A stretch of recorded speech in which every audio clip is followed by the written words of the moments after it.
welcome to Daily Sports Recap from Tip to Kick. That is Daily Sports Recap from Tip to Kick. As a reminder, please follow, please subscribe. Go to our YouTube channel right now and subscribe. You can watch our shorts, you can watch our videos, and as well follow on Spotify. We are currently at 76 followers on Spotify, so please make that 100. When we reach 100, there'll be a big surprise. Tell all your friends about us. I know that if you're listening right now, please text your friends, post about us. Do not ignore this. Text your friends and tell them about it. All right. We're going to get into our NBA, MLB, and a little bit of NFL. But if you were listening to the radio last night, you might have heard me. I did shout out the podcast. So kudos to you if you heard me. That's pretty cool. All right, let's talk about some NBA. All right, so obviously the Knicks beat the Spurs in the finals, and I know that they were looking at the last minute to report to confirm that OG Anunoby's late game block on De'Aaron Fox was a clean legal play, and it was confirmed that it was. And I just wanted to say something that I didn't really say. Fox absolutely sold this game. There was like 10 seconds left, and he gets the ball down court, doesn't dribble it, doesn't hold it to wait out the clock. He should have waited out the clock. He should have held the ball. He should have kept anything from keeping that play going. And he sees OG Anunoby, and he just decides to lay it up. The guy's fast, he has speed, he's strong, he could easily block him, and he just still decides to lay it up. And he gets blocked, obviously, and then eventually it goes out of bounds on them, and then eventually the play goes, and we know how the story ends. But you just hold the ball. It's literally the easiest thing you can do. You don't have to shoot, you don't have to pass, you don't have to make a crazy play. Hold the ball. They'll foul you. You get shots, you'll win that game. So yeah, that's really all I had to say about that game. I'm kind of tired of hearing about that game because it was such a sell by the Spurs. They had it. I really wanted the Spurs to win, and now I think that's over for them just because of that game. So, all right, let's talk about some other things. The Nets are expected heavily to aggressively pursue Lakers guard Austin Reeves with a massive 4-year, $178.5 million offer in free agency. And the Bucks are reportedly monitoring that the end of the finals to gauge the market for potential blockbuster Giannis Antetokounmpo trade for him. I know they'll get big bucks. He's obviously a player that teams would want, and even though he's not his prime anymore, he's still a phenomenal player. All right, June 13 marks the final deadline for the early entry players to withdraw from their 2026 NBA draft, scheduled for June 23rd, 2024. And, yeah. All right, and I just wanted to take a quick look at the finals MVP boards. At number 1, we have Jalen Brunson of the New York Knicks, minus 135. His key final stats are he has 29.5 actually points per game, 5 assists per game, 44.5 rebounds per game, and 2.0 steals per game. And behind him, kind of unsurprisingly, is OG Anunoby because he won this game for them, plus 280 for the Knicks. He's averaging 23.8 points per game, 4 rebounds per game, 58% from field goal, and 55.6% from 3-point. So obviously he shot up in the rankings last night, or 2 nights ago, when they won this game, because he might have just won the finals for them if they come away. Victor Wembanyama, obviously, of the Spurs, plus 390.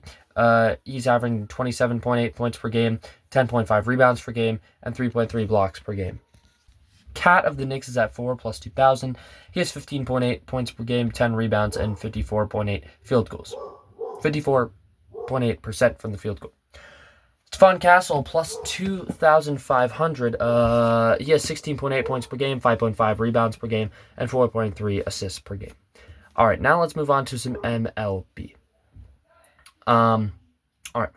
Shohei exited early with left knee inflammation during the Dodgers series final against the Pirates, while manager Dave Roberts noted the initial concern level is pretty low. The injury news is top heavy slate material of the MLB today. Oh, yeah. He left his team appearance early, but his teammates are optimistic that he will avoid a lengthy absence, because if he does, that will not help them. Will Smith of the Dodgers, they placed their star catcher on the 10-day IL due to persistent neck issues, which sometimes are hard to fix, because the neck, obviously, pretty valuable.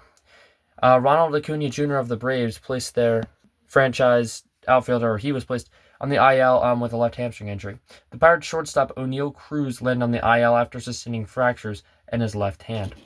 Johan Rojas of the Phillies outfielder will undergo season-ending internal brace surgery to repair a torn right UCL, which will not help them at all. And we know they've been doing a little better, and this is certainly not going to help them not go back into a slump.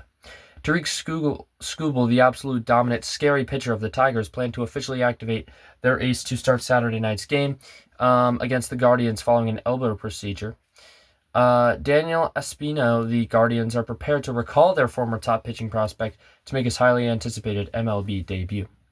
Derek Hill of the Phillies was acquired, the veteran outfielder, in a trade with the White Sox to bolster their depleted outfield depth. And Tommy Pham, reports indicated that the veteran outfielder intends to opt out of his minor league deal with the Orioles to explore free agency.